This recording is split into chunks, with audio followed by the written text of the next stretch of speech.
Welcome to Empowered by Iron, the podcast for female strength athletes by female strength athletes. We are your hosts, Dr. Kristen Lander from Fiercely Fuel Nutrition Coaching and Dr. Mary Morton, scientist and weightlifter. Together, we are Empowered by Iron. Hello, everyone. Welcome to Empowered by Iron. This is the first episode in a series that we are starting that Kristen and I are super excited about. It's called Experts of Iron. And our first guest is quite the badass, would you say? Pretty awesome. She's pretty well known in the strength world. She's based out of Atlanta. She owns a company called Repair, Perform, Recover. And her name is Dr. Lauren Polivka. Hey, Lauren. Hey, how are you guys? Good. How are you? Great. Thank you for the very nice intro. You're welcome. I mean, you've earned it. I followed you a long time ago before I ever reached out and worked with you or did anything. I've just known about you and have stolen lots of your exercises before you were my PT. Before I became your remote physical therapist. Right. Well, because for all of our listeners, they know that we live in a very rural, remote part of South Carolina, and there's no one like you anywhere near us, except you, who's, 2 hours from me. So it's remote PT is totally possible. It is. Especially if you live someplace like we do. Okay, so let's get into a little bit of your background and your story. So you're a doctor of physical therapy, and how did you want to get into physical therapy? What did the journey from, high school graduation to getting your doctorate in physical therapy, and then how did you get into your business? Yeah, so I sort of was a crazy child, and I was like obsessed with all things sports and like human performance related since I was little. I just loved any sport, anything about sport, just watching humans do phenomenal things, and have just always been that way. It's always like how my brain is processed watching sports. So since I can remember, I wanted to be in sports medicine. So like I tell people, I'm like, I had physical therapy college applications before I had undergrad applications. Like, that's crazy. I knew like this is exactly what I wanted to do. Obviously, there was some ups and downs and back and forth of like, maybe I should be a doctor, maybe I should be an athletic trainer. But actually, I ended up getting rheumatoid arthritis my freshman year of high school. Oh my gosh. So went through a lot of physical therapy, and that really sealed the deal that physical therapy was the route to go. And since I always wanted to be in sports, I always knew that I wanted to be on the injury prevention, like biomechanics, sort of, bridging that gap, like that middleman type of person. I didn't want to be in like some big clinic working, post-surgery and rehab. So I always knew that. Went to University of Florida, gotten a degree in exercise science, got tons of great opportunities, went there on purpose because of their sports program, and was fortunate enough to do my strength and conditioning internship out in Arizona with a company. At the time, it was called Athletes Performance. Since then, it's called Exos. And the woman that I really looked up to and sort of led me down the path of knowing where I want to be today, actually ended up being the first like female head of sports medicine in Major League Baseball. Oh, we love that. Yeah. And U.S. men's soccer. So like, that's where it's at. Yeah. She actually sat in the dugout with the LA Dodgers. So, and even before she did that, my goal was to be the physical therapist for Chicago White Sox, born and raised in Illinois. Have always just really loved baseball and male sports and strength and conditioning. And so after that opportunity, when I went to physical therapy school, I went back to Illinois, went to Northwestern University, and sort of already had like the path set up that I wanted, even though I was just starting out. So it's been a very focused, long journey. It just wasn't one lucky opportunity, one random person I met. So that's how it all started. You knew what you wanted from the get-go. Yes. Like I just, like the one quote that we use in my company is human potential is limitless. And that's just sort of like how I've always thought of just what humans can do and what bodies can do. And it's just always been such a passion and fascinating thing with mine to just work and dissect down every single person and get them to be who they want to be. Well, and I think what's really cool is that from what I've seen on Instagram, which is not probably your entire business, but so you're in Atlanta and it's repair and recover. Is that it? Well, for short, we call it RPR. So it's repair, perform, recover. Okay. So you do like the traditional rehab of an injured athlete, but you also do a lot of preventative work and just like kind of fine tuning athletes' movements, right? Yes. So how did that all come about for you? Wait, before we even get into that, so you went to get your is it a doctorate? It's like, is it similar to a PhD? Walk us through, because I know we'll have people listening who may want to get their doctorate in physical therapy who don't know what the process itself looks like. So a doctorate of physical therapy, it's called a DPT. It's just like any other clinical doctorate degree. So like an MD is a doctor of medicine. So it's the same thing. It's the highest level within your professional world that you can get a clinical degree in. So it's not, it's research based and educational based, but we don't have to write a thesis. Oh, that's nice. Yeah. I had to do a horrible research project on VO2 max and using EKGs, but, and write a clinical journal about them. But, yeah, it's just different. So yeah, it's the highest level degree, that you can get within your profession. There are fellowships and things you can do afterwards, but as far as an educational institution, that's what it is. So, and the majority, the programs are now 3-year postgraduate, like post-undergrad programs.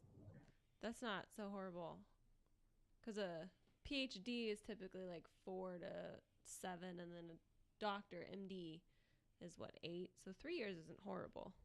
Yeah, no, it's not bad. It's just, it's very intensive. It's a full-time job. So it's like you know, it's not like a lot of other programs out there, like some like chiropractic programs and that, where like you can choose your classes and whatnot. Like you just show up and you go to school all day long, basically. And then you study at night and you do it every single day until you graduate. For 3 years. Right. Yeah. That's actually, that's how my chiropractic school was, exactly like that. Like show up, sit in class from 8 to 5, and then go home and study like 6 to midnight or 1 a.m. Yeah. So it's just more intensive type of thing. So I think you get more out of it than when you just take like maybe like, you know, 2 or 3 classes a semester sort of thing. Right. Yeah. So then what led you to, after graduation, going to Atlanta and doing what you do now, which is what Kristen asked? That is not what happened. Basically, when I was finishing up physical therapy school, I went back to the same facility in Arizona and did my clinical rotation in sports rehabilitation. Moved to Washington, D.C., worked in Washington, D.C. for 1.5 years. Got a call from that company to work in L.A., moved to L.A., spent 1 year in L.A., decided that actually professional sports wasn't the way that I really wanted to go. It was just a lot of pressure, so many hands in the bucket, you know, of managing people. But I still wanted to use the exact same methodology that I got to use when I was at the facilities in Arizona and LA. And what I mean by that is just, you know, it wasn't an insurance-based driven facility. It wasn't a physician-based driven facility. Our goal there was to just make people better every single day, even if they weren't hurt. So, you know, you can get physical therapy. I could be watching someone squat or pitch or do something, and I've seen something start to break down. I can fix it before it becomes an issue. And so friends of mine at the time were owned some gyms in Washington, D.C., and they were putting CrossFit boxes in each of them. And they were like, hey, CrossFit, you love weightlifting, you love strength and conditioning. Why don't you take everything you learned from sort of like the professional sports collegiate type of training facility, and can you build that same practice into CrossFit? So I went back to DC and sat down with everyone at the gym and talked to them about my experience and sort of where CrossFit was at the time. This was in 2010, so it was a long time ago. Yeah. And they had a lot of Olympic weightlifters as well. And just like, what is that missing piece? Like, what is going on in CrossFit that's missing?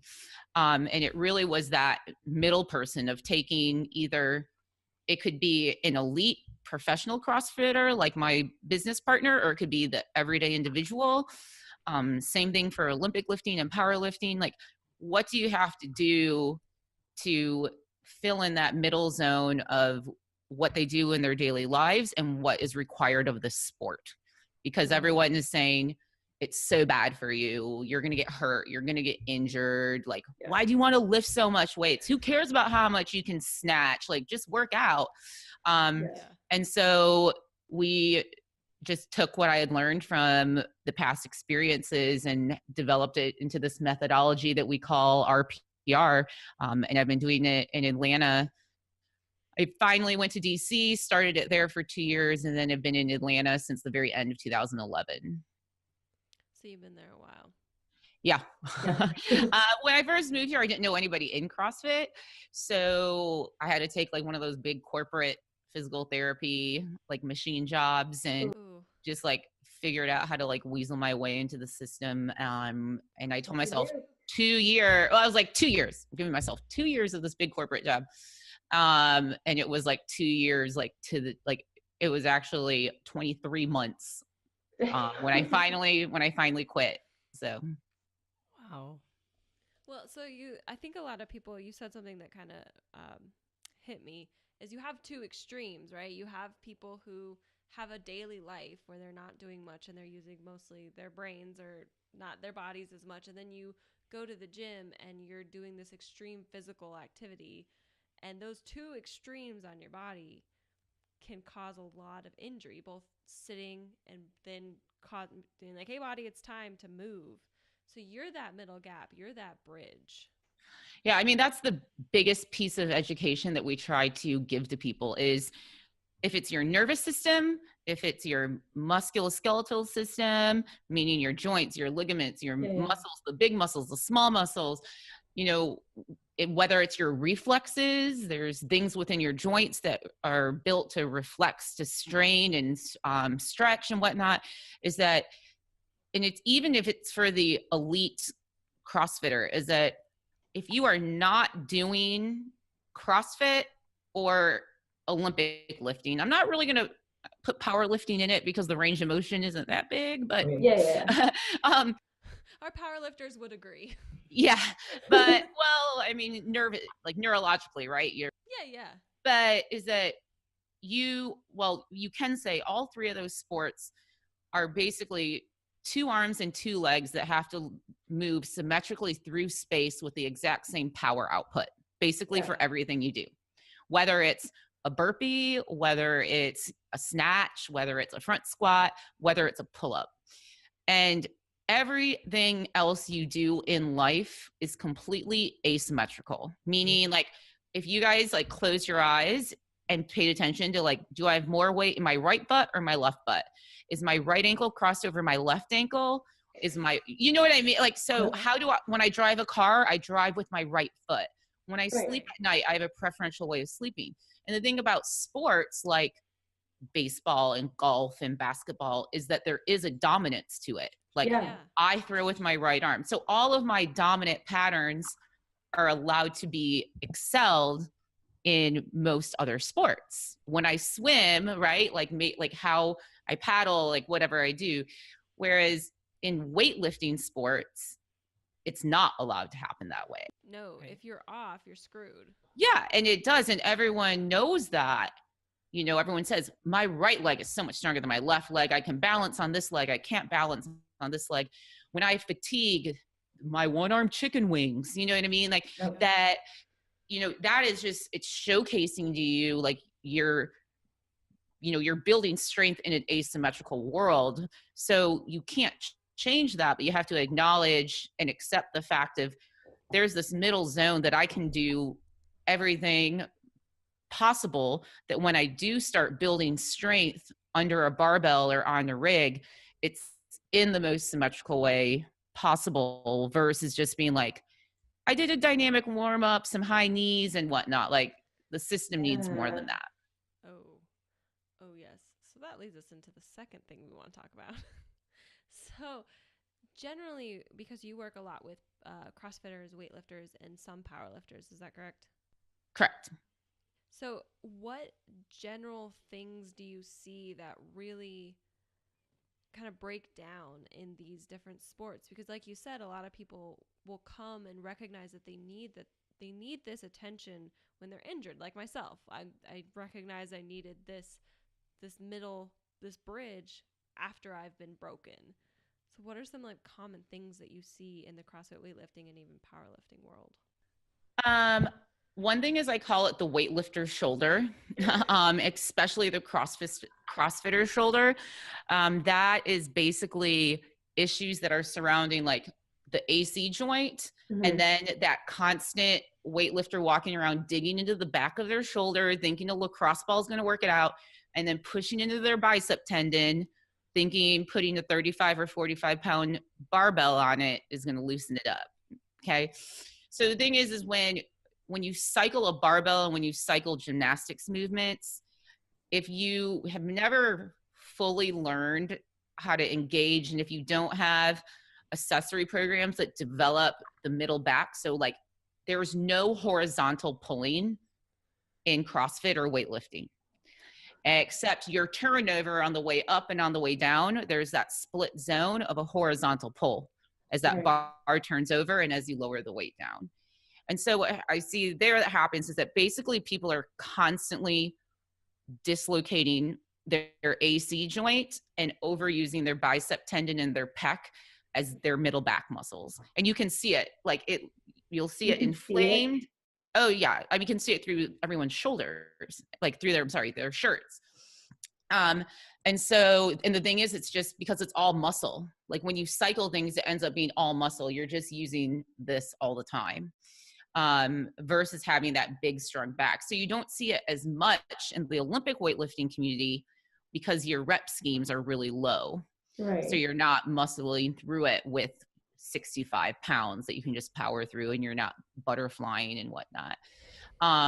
But it still becomes common just because, I mean, your shoulder is being dislocated every time you lower weight down, every time you come down from the bar to come back up. You have to think of it that way. So it's the exact same thing as a baseball pitcher.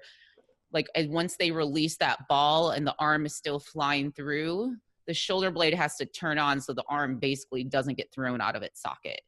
It's that type of velocity and force. I mean, and if you really think about it, like, and you start feeling your shoulders, you're like, yeah, when do I ever walk away with like a middle back jacked scat pump? Like you don't, you're just like, my deltoids, my traps, my biceps are dead.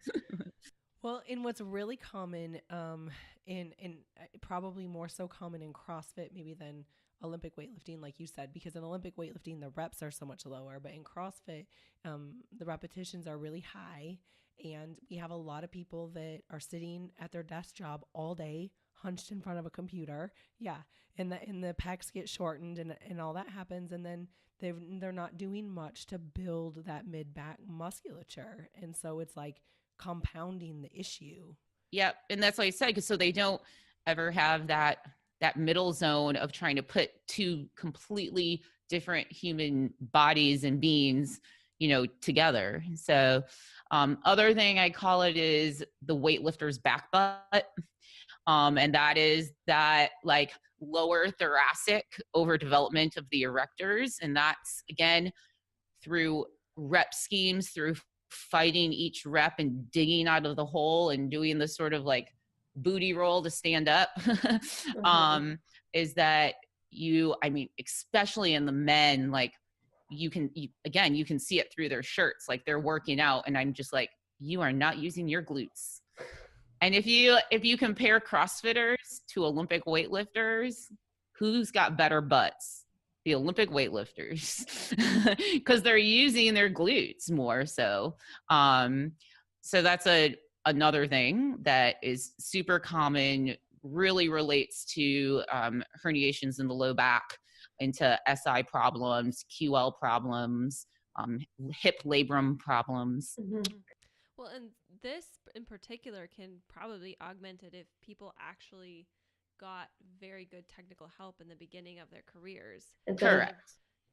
You're like, I know. No, I mean, like, I even try to, like, jokingly, I like sent even a message to CrossFit HQ once, just being like, if you guys are ever interested in talking about of making like an educational platform of like how to make to talk about this, not because like the mobility WOD stretching flexibility stuff is not it. We're talking about like muscle energy and like control of your body and understanding how it's supposed to work and why you need to do these things. It's not just ROMWOD, like we are literally talking about being a better fine-tuned skill-based person and why that's so important of being an everyday individual, which is all CrossFit is caring about these days.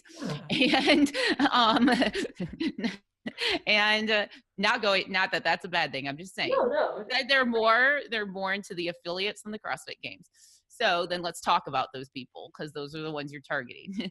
But how there needs to be a conversation about that. And it's not a bad thing. Like when I tell my clients and athletes this, I'm like, doing this stuff does not mean you're broken. You doing this stuff just means you're smart, man. Like it's not like, this is what everybody in the world is supposed to be doing, and I'll give someone something and they're like, so do I need to be doing this for the rest of my life? I'm like, if you want to do weightlifting sports, then you do. And like, but that's just, that's it. There's, there's nothing wrong with it. And once you start doing it, then you feel good. So you're like, oh, I actually like this whole different program I'm on. Like I start squatting and like I'm in control, and I start pulling and I'm in control. So So would you classify this stuff as prehab? Like, is this kind of what you're talking about, or is that a different term? No, I mean, yeah, because prehab means doing like, rehab-based exercises before they become rehab-based exercises. Exactly, before you hurt yourself. Exactly. We talk about it in a couple different terms as it relates to the workshops that we do. We talk about what's called dynamic functional mobility, meaning what you're doing before should functionally relate to the task at hand. So then the second thing we talk about, which all of our activation sequences, is that muscles that our deep core system, which the facility that I used to work at in Arizona, California, they tried us to never say the word core and to talk about the pillar, because our body isn't a core. There's not just our abs. Like, I see what you mean. Like, so like the deep muscles of our neck are part of our core. Our middle back scapular muscles are part of our core. Our diaphragm is part of our core. So we do breathing exercises to warm up. We do like, which Mary, like things are, you're told to inhale and exhale and like go through like with every motion that you do. And the thing is that the muscles that we call it proximal stability for distal mobility. So what I mean by that is if your proximal system, meaning like your most internal, closest to your center system, is healthy and stable and active, then the limbs and the head and the neck will do whatever they want to do, because that's how they're built. Like when you look at a skeleton, right? Like the arms and the legs and the head, they just dangle around. They follow what the rest of the body does. Right. So if you can activate those deep, deep, deep muscles, and some of them, some of them are only like this big. Yeah. So you can't really stretch them. You can't really, you know what I mean? It's not like stretching your hamstrings. There's no pigeon hold for that? No, there is not. Because, I was doing a shoulder workshop actually for a yoga teacher training the other weekend. I'm like, when you truly stretch something, you have to take two ends, you hold down those ends and you pull the ends away from each other as far as you can, right? Mm-hmm. That's why we get into these big rotated twisting things. I was like, how do you do that for the rotator cuff if the muscle is literally this long? Like, how do you tack it down and then stretch it away from each other?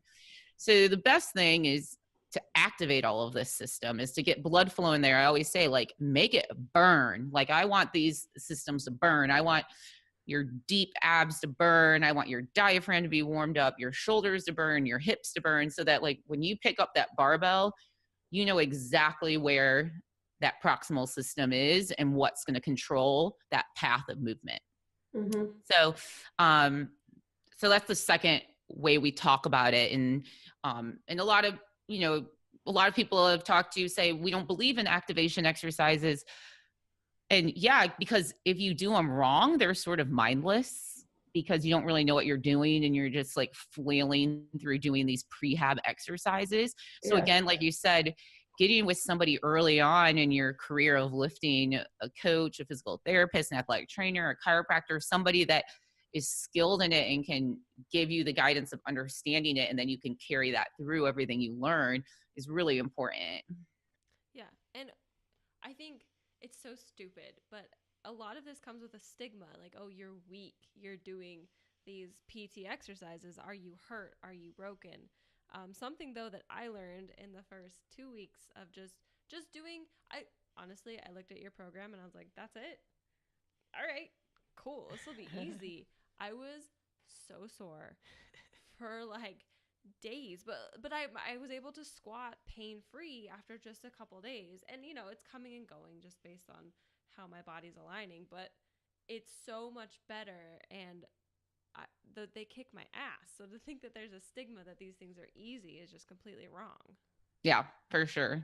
Well, and that's why, like, when I give workshops, I'll always just pick like the meanest, worst exercises. And I'm like, all right, guys, you're doing a clamshell and we're holding it for 60 seconds. And they're like, oh God. Yeah. So sometimes you just have to know how to manipulate your audience's brain to teach them, like, because they're like, oh my gosh, I can't be this weak. Like, now I have to get good at it. Yeah. Right. Well, and I think too, like for strength athletes, like we know how strong we are, right? And then all of a sudden when you're working with a professional and they point out something that is like really weak, and you're realizing how weak like a certain system is, or a certain muscle, or how a muscle's not activating correctly, it's mind-blowing. It's really shocking. Like, how can this be? I can squat like 300 pounds. How is this possible? Well, yeah. And the funny thing is that as it relates to sports, so regular, any other sport, and then CrossFit and weightlifting and powerlifting, well, not powerlifting as much, is that, I tell people, I'm like, your LA Fitness, like, is your injury prevention, because you're doing these high functional sports where you have all these muscles involved and kinetic chains and links. And like, I'm like, but the thing is that with a lot of that, the work comes from power and skill and balance, is that you can just sort of forget about an entire muscle system. So like my CrossFitters, for example, their triceps are like jacked and their biceps are like long and skinny. And I'm like, okay, if you want to keep snatching heavy, you need to go stand in the bro corner and do some bicep curls like every now and then. Like, you need to do some tricep extensions, some lat pull downs, because isolated strength work is like old school physical therapy. Like, if you go into a old school physical therapy gym, they have leg press machines and cable machines and dumbbells, and you're doing isolation work to, because some part of the system is shut down, or because you had surgery or an injury or whatnot. So it's totally cool. Like, I tell everyone, keep your Gold's Gym membership. Like, I want to see you go do leg presses some days if you want to make sure your right and your left leg are just as strong, have the same power output. Yeah. I definitely think that just like making sure that everything's getting worked is super important. That was a really big part of, I had to go through some shoulder rehab. It's a very long story, which I won't get into, but I was competing as an Olympic weightlifter at the time and had just a lot of superior and anterior shoulder pain. I was not doing any sort of horizontal pressing. I was doing horizontal pulling, but I was doing no horizontal pressing. I added in bench to my programming, which most Olympic lifting coaches don't want you to do. I did it anyway. They tell you, oh, that's where your pain is. You're not supposed to bend. Yeah. So knowing what I know about the human body, I was like, forget that. I'm benching, and I've not had shoulder pains. I can snatch with 0 shoulder pain since I started doing that, which is pretty awesome. Benching isn't about like creating a chest that's like this. Right. Yeah, no bro chest. It's like the complete opposite. It's like actually opening your chest and learning how to like create tension and whatnot. So yeah, totally. I always love that. Oh, my shoulder hurts, so I shouldn't bench or do push-ups. I'm like, no, you just told me you don't know how to bench or do push-ups. Right. Yeah.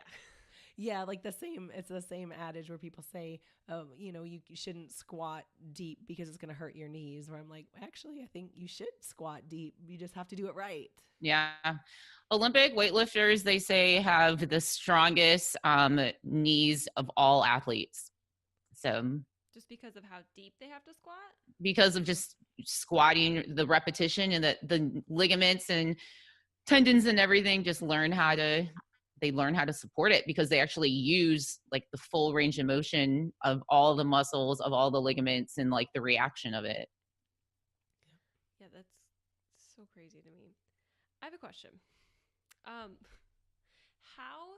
Okay, so let's say someone gets injured.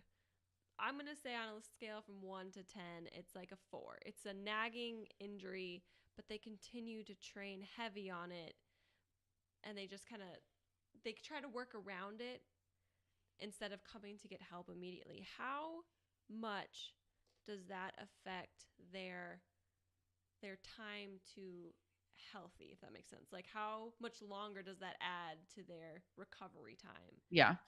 Well, the thing is that everyone's different. So everyone's bodies respond to it differently.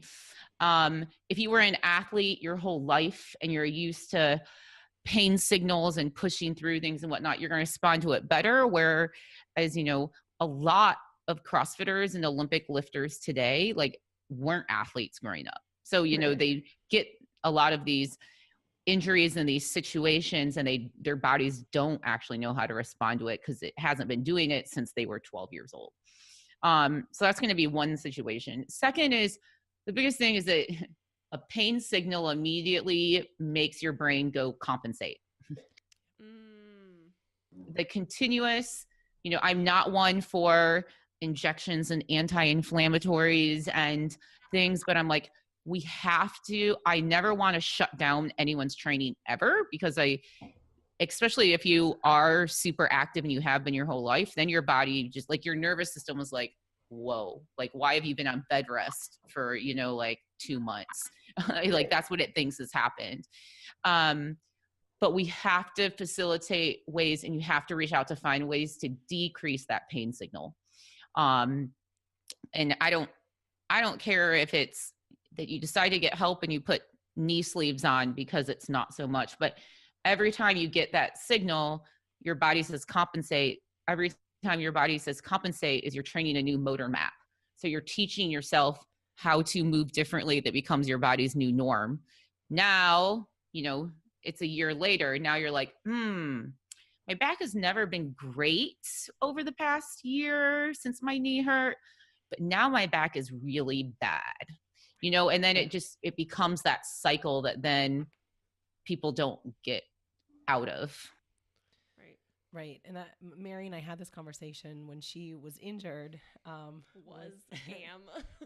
you're much better now, but you're getting there. But was that she told me about this pain she was having, and I was like, this pain she was describing, I was like, well, that sounds like compensation pain. Like, it sounds like you have some tissues that have broken down because of something else. Like, when did this start? And she was like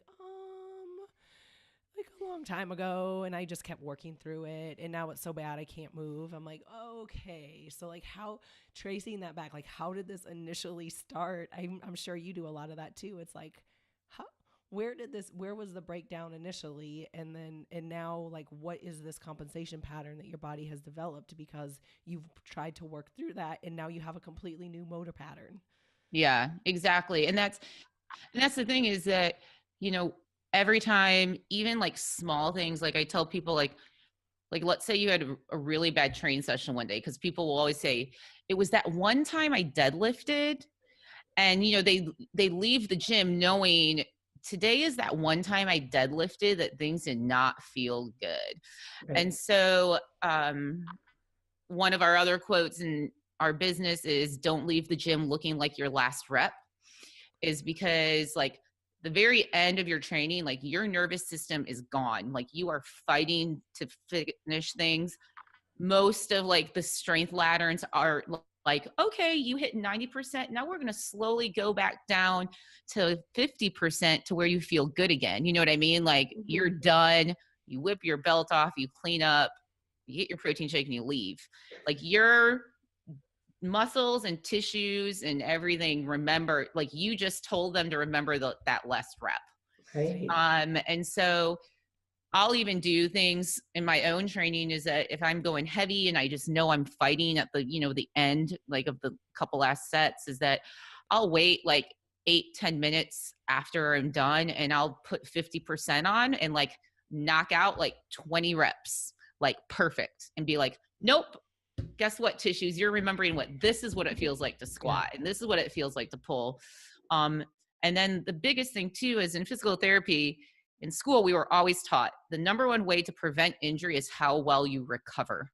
So the thing is we all of, even like what you were asking before, is all this prehab stuff and everything, is that in actuality, if we were super healthy and doing everything the right ways, we would recover better, and we wouldn't need as much warm up prehab, because every time we came into the gym, we'd be in a better place because we didn't leave the gym broken the day before. Right.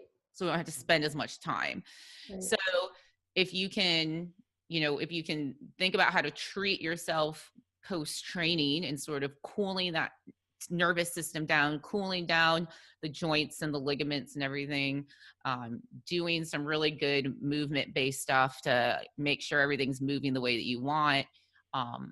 We even do like a parasympathetic, like we tape our mouths shut and land foam rollers and just do like nasal breathing to reset our nervous systems afterwards, for 10 minutes. If you can do those things, like that actually is what I see really helps the tissues, heal. Why didn't anyone teach us this?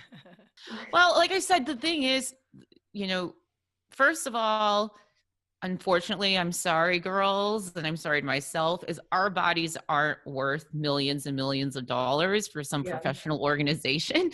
Yeah. So when I go to the orthopedist and I say my elbow hurts from doing pull-ups, they're not like, oh shoot, you can't start tomorrow. That might be a whole bunch of millions of dollars. Yeah.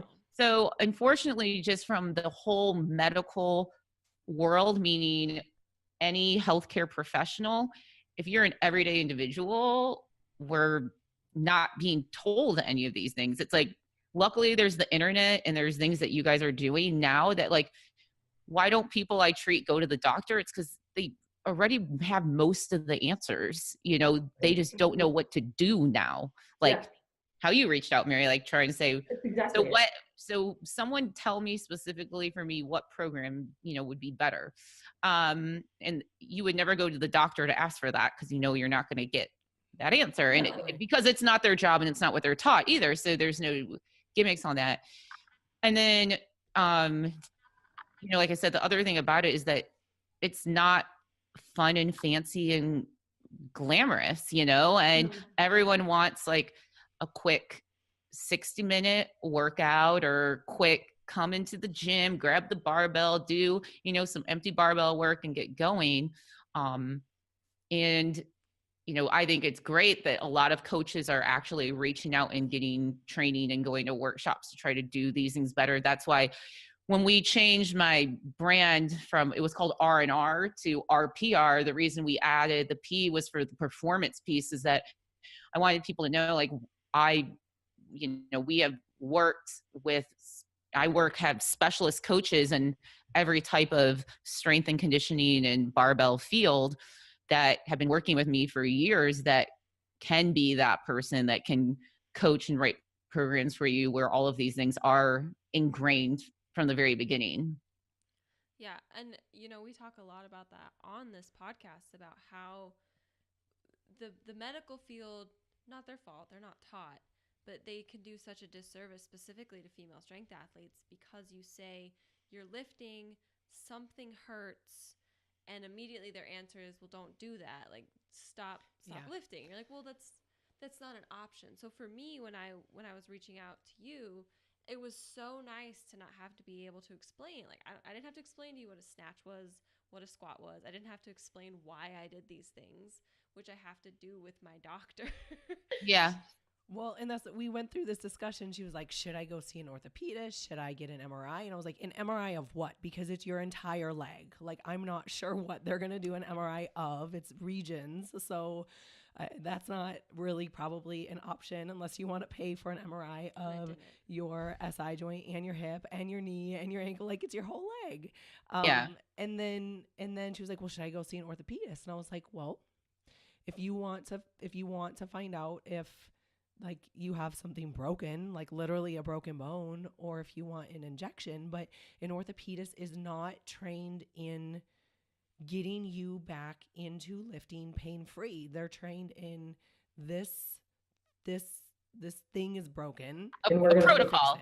Yeah, I mean, it's a protocol, and it's not a knock against it. I mean, obviously, if you break your leg, you want to go see an orthopedist. Yeah, exactly.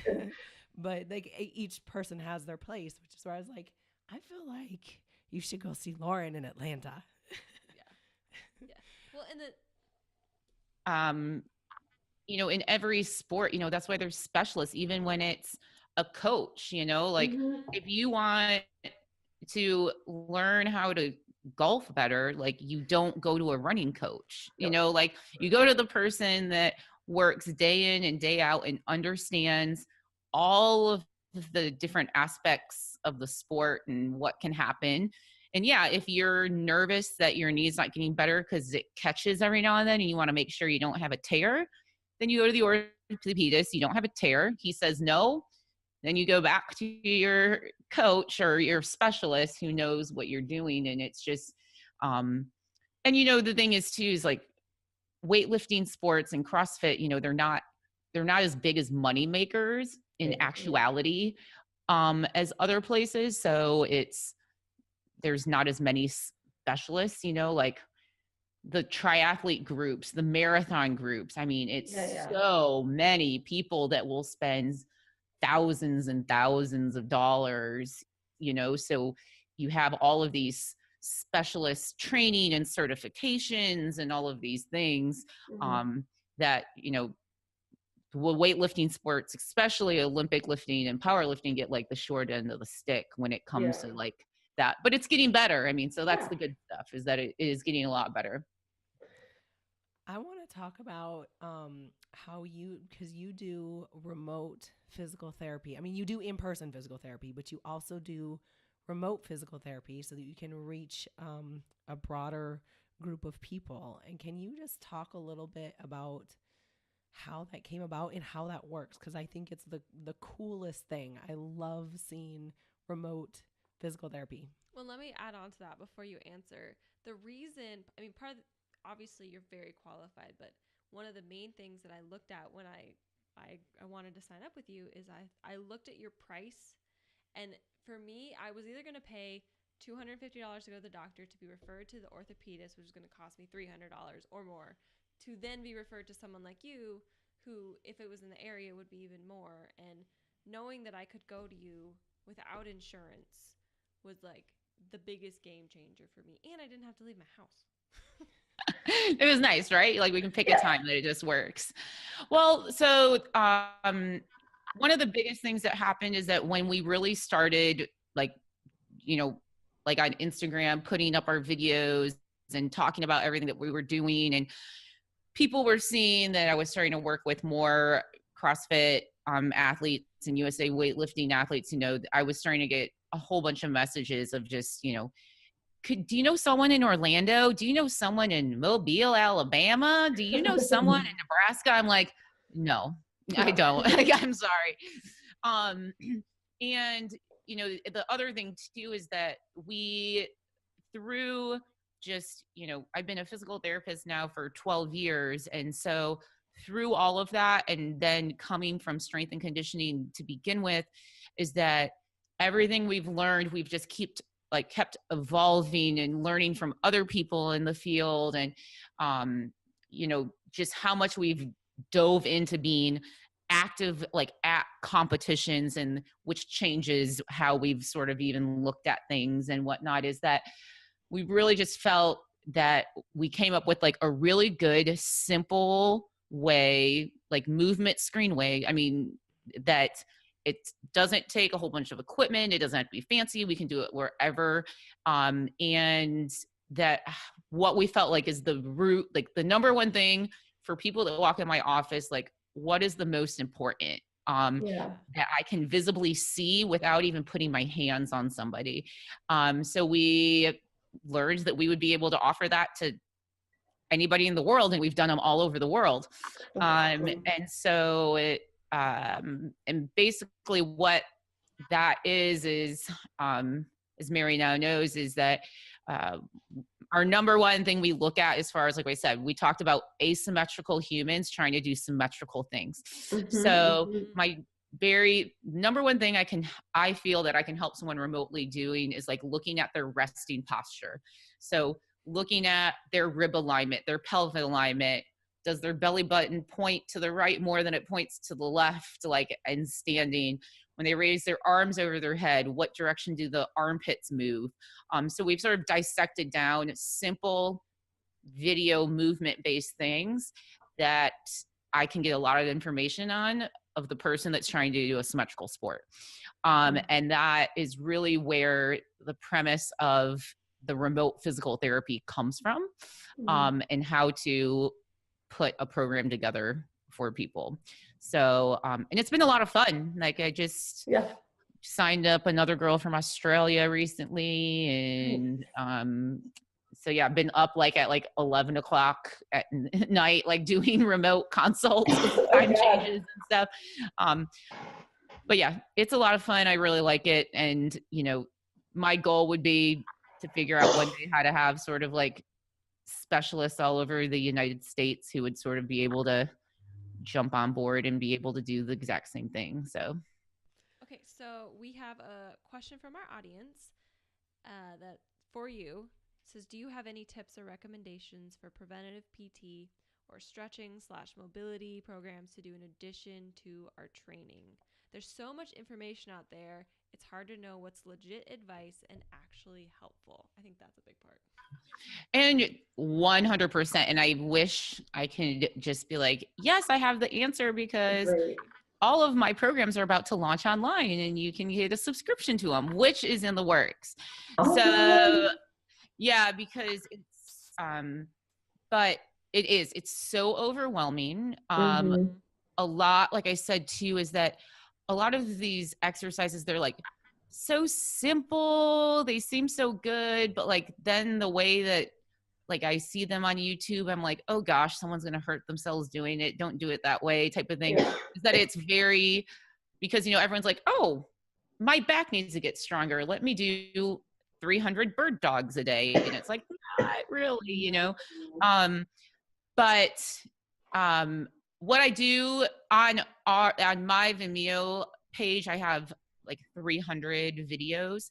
I do tell people, just because I'm pretty confident in the ones that we've put up there as far as how we coach and educate people through them, is that from afar and distance without any specific help is finding like really good people that are executing the right exercises, and you just sort of have to trial and error. As far as before you get anything personalized. So that's what I hope people do. And that's what I get feedback. People will tell me, about on our Instagram, and they'll say, oh, I tried this one and this was like the game changer for me. Thank you. So that's sort of what you have to do on your own.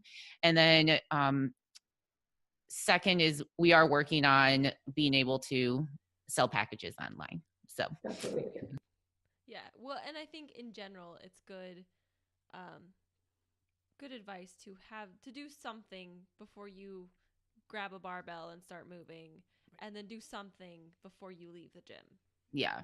Yeah. whatever And that may be. and that's even some of it is that a lot of times I get such like better feedback from my remote clients, and they get better so much quicker than for my people in person. Cause the people in person, they know I'm there. They're like, Right. Lauren's here. So if I hurt something, it's easy. But for the people from afar, you don't have that person they can just run to help put them back together. They sort of take it more seriously. They're like, okay, I have to be in control of doing my warm-ups, doing my cool downs, doing other stuff throughout the day to help me. So a lot of times I see remote people doing better than the people that have, me any day of the week. Right. Well, they have to be more proactive. Mm-hmm. Yeah. Exactly. Yeah. So I don't have anyone take care of myself. So my warm-ups are like 45 minutes every day, and my cool downs are another 45 minutes. That is impressive. I love that you said that, though. I love that you just said that. Like, that's the way that it should be. And a lot of people don't want to take the time. Like, they spend 5 minutes warming up and 5 minutes cooling down, if they even do either of those things. And that's not going to give you longevity in your sport. It's just not. Your body's going to break down very quickly.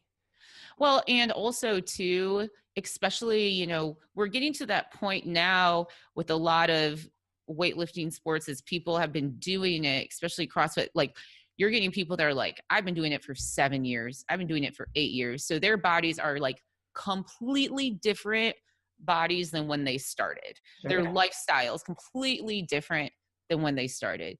And so I'm seeing a lot of like, for example, at my gym, we have this whole gang of guys who does Marcus Philly's functional bodybuilding program, because they did such intense CrossFit without any proper warm-ups and cool downs for so long.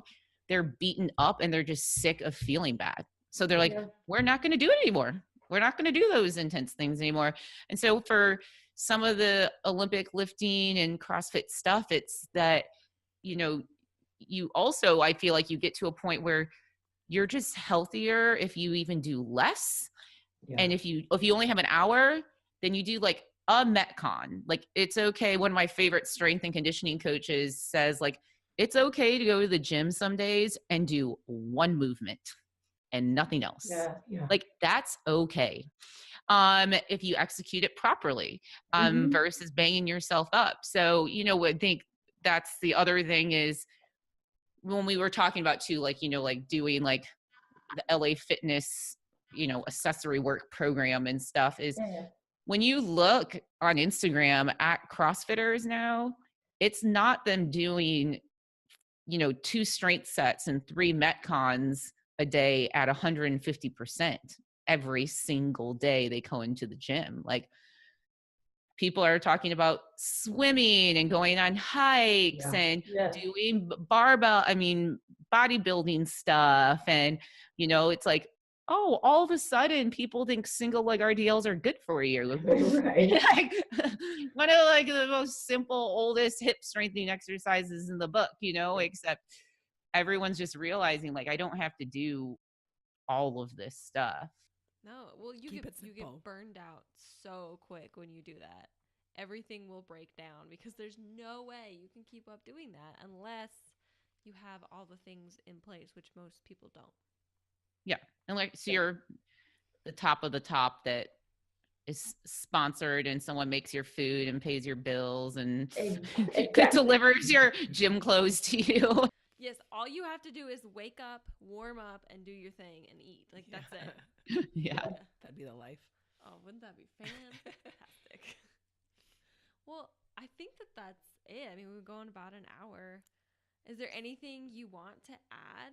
You said you have some programs coming out. Yeah, we're just figuring out the best platform and methods of delivery of like how we want to do it. We have many people that have been asking for it, different people that want to be a part of it. And so we have all the programs developed. Like I said, it's just execution. So to anyone out there, give feedback of what you want. Do you want it subscription-based, Ron Watts style that you just follow?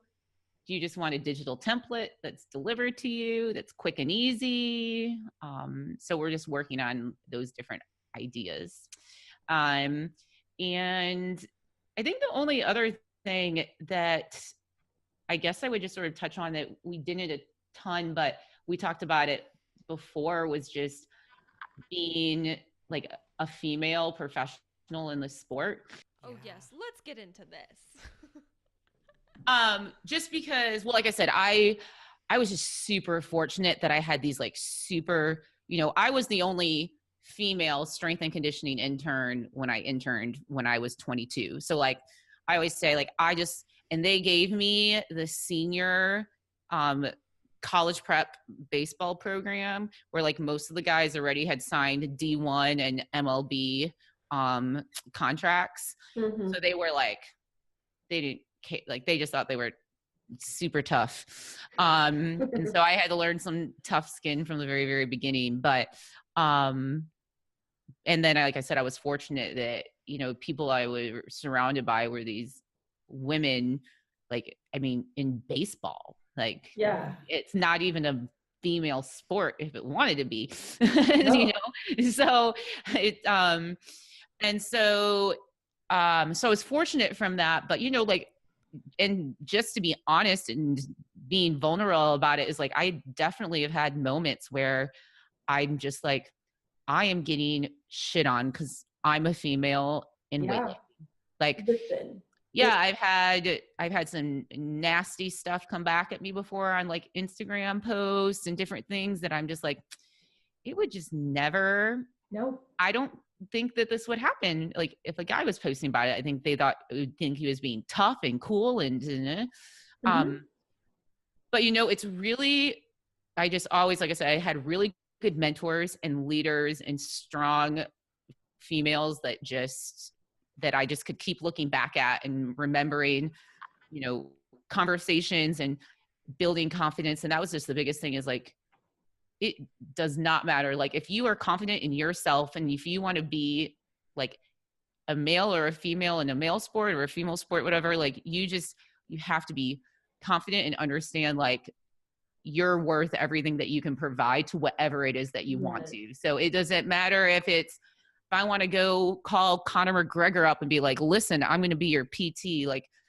or if I want to call up like Simone Biles and do it, like, it's just like, you have to know what you want and believe in what you want. And I mean, weightlifting can be a nasty sport. It's just a whole bunch of egos that are running around a room trying to compare things to each other. And the other thing too, is that I never let like anybody's other stuff in the gym get to me. Cause I'm working in a gym, and I've always told everyone, I'm like, like, this is my profession. This is everything that I've worked for.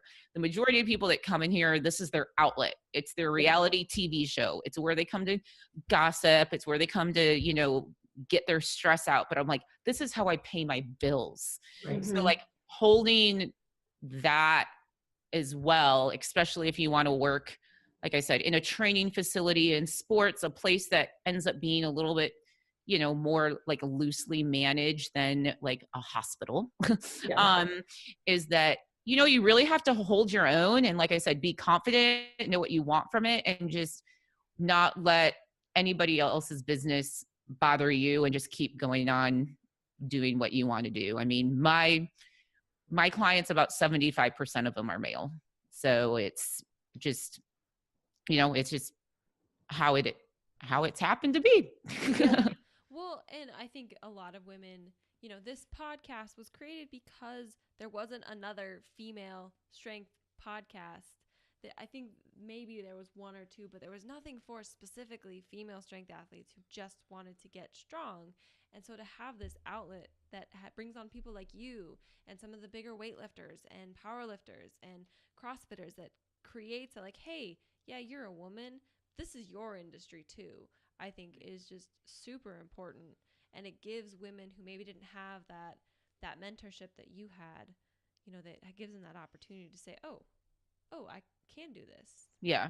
Well, and I think it's also too, I think one of the biggest things that I've ever always taught, like I said, since I've wanted to work in male sports my whole life, is too, as a woman, like I said, it's when you set that precedent of like the confidence and the intellect and the respect that you deserve, just non-verbally, being in these environments and not doing it for the gram and not doing it for sex symbol status, like if you set the precedent, and this is like, I've never had a problem as a female working in a male sport. Like, and it's just, like I said, I learned that skin far back, but like I said, you just have to not get caught up in anyone else's business. You have to hold your own. You have to, like, I'm here because I love this. It's my passion and I want to get strong and I like moving heavy shit around.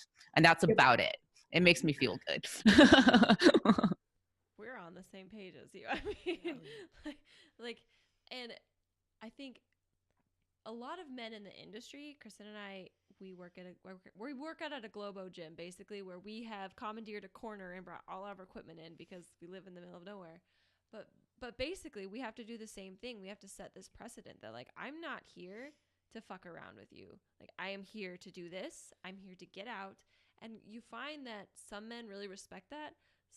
Some people really find that they call you bitchy, but I mean, if that's what you have to be, that's what you have to be. Yeah.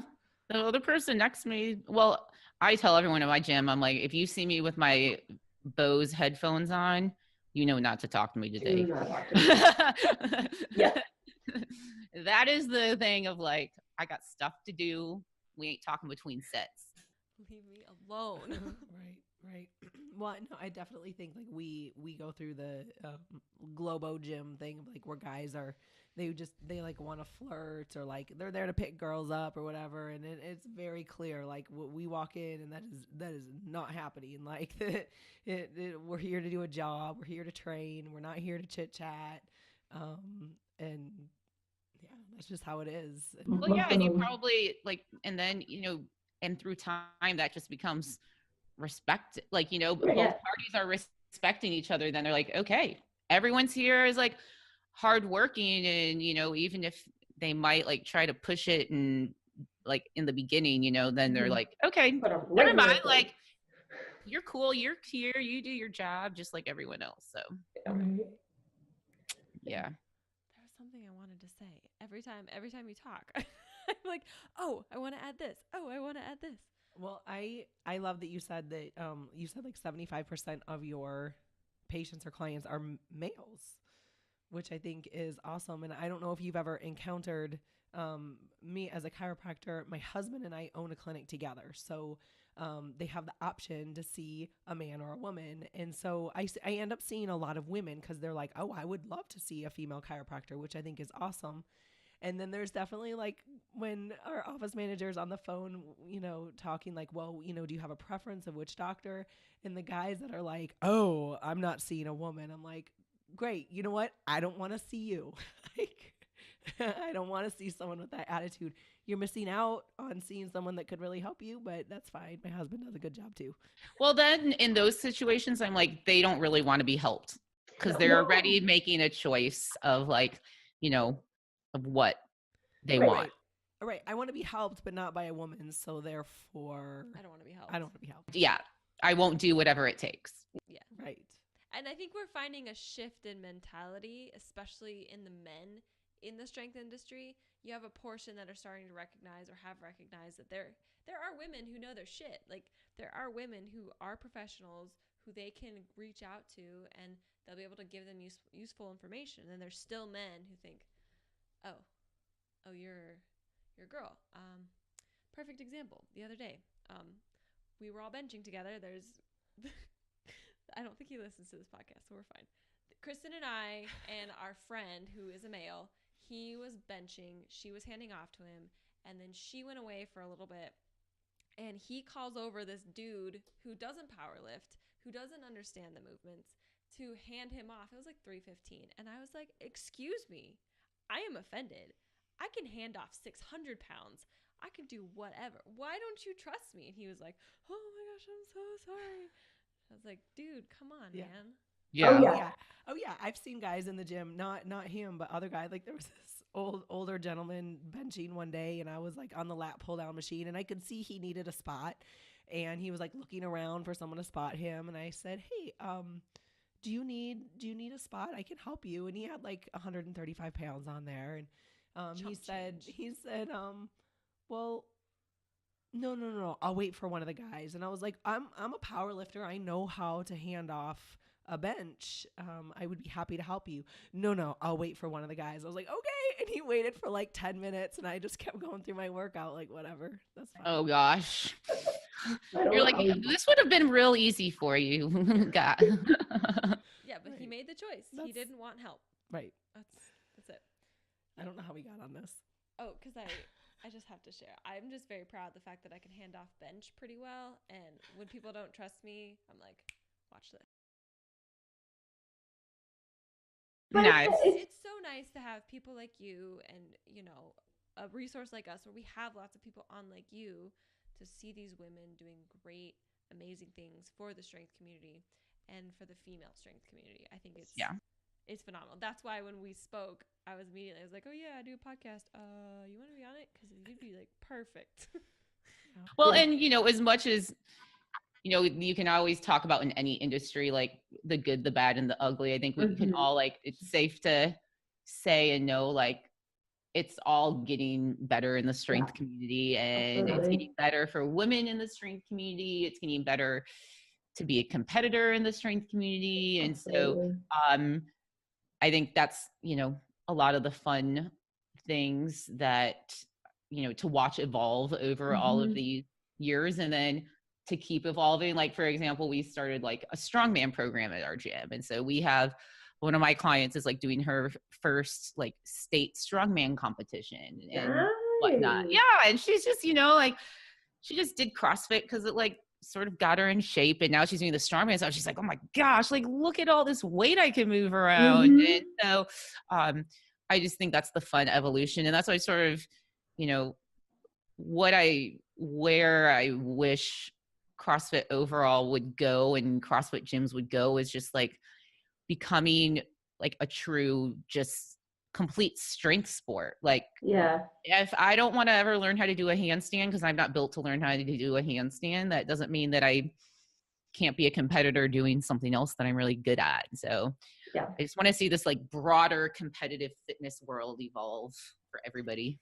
And I think it's going that way, which is, it's exciting. It's really exciting to watch, as you said. Yeah, for sure. For sure. Where can all of our listeners find you, and can you say your company again in the website? Yes. The website is www.repairperformrecover.com. On Instagram, you can go to @repairperformrecover. You can also, most of my stuff is on just the personal account, which is LA Polivka 11. So it's at LAPOLIV, like Victor, KA 11. Yep. And all of this for you listeners will be in the description below. So you can follow her. Thank you guys so much for having me. I appreciate it so much. I hope so. All right. I appreciate it.